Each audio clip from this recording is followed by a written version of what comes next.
you said a moment ago about the introduction or the unveiling of the hypersonic weapons system that you said was a signal to the West. What signal exactly? I think many Americans are not even aware that this happened. What message were you sending by showing it to the world? Well, the message is that the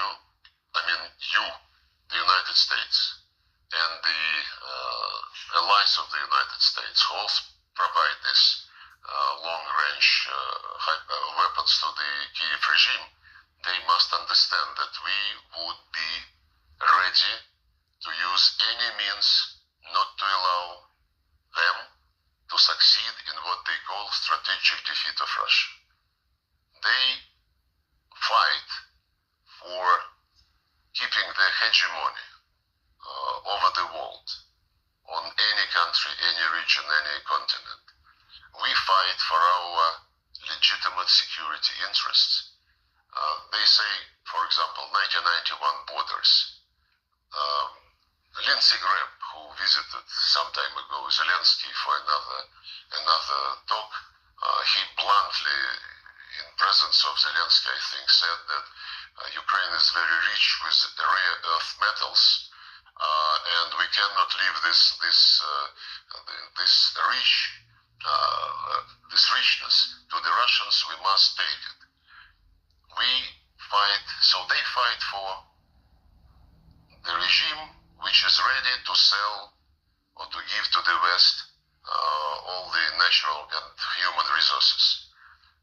We fight for the people who have been living on these lands, whose ancestors were actually developing those lands, building cities, building factories for centuries and centuries. We care about people, not about natural resources, which somebody in the United States would like to keep and to have Ukrainians just as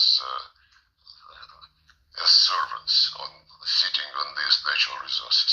So the message which we wanted to sell by testing in real action this hypersonic system is that we will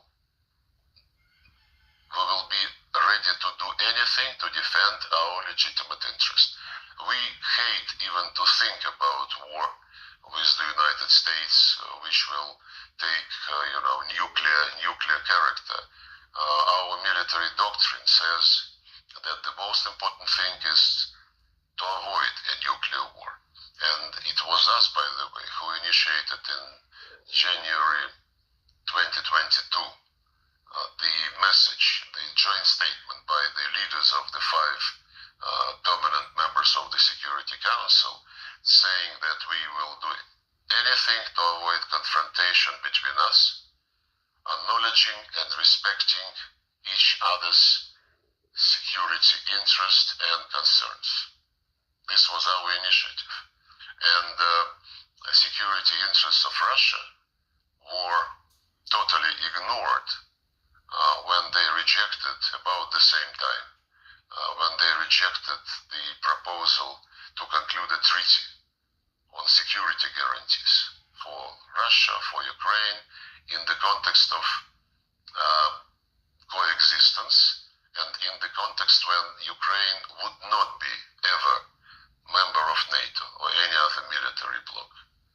These security interests of Russia were presented to the West, to NATO and to the United States in December 2021. We discussed them several times, including during my meeting with Tony Blinken in Geneva in late January 2022, and this was rejected. So we would certainly like to avoid any misunderstanding, and since some people in Washington and some people in London, in Brussels, seem to be not very capable to understand, we will send additional messages if they don't draw necessary conclusions. The fact that we're having a conversation about a potential nuclear exchange and it's real,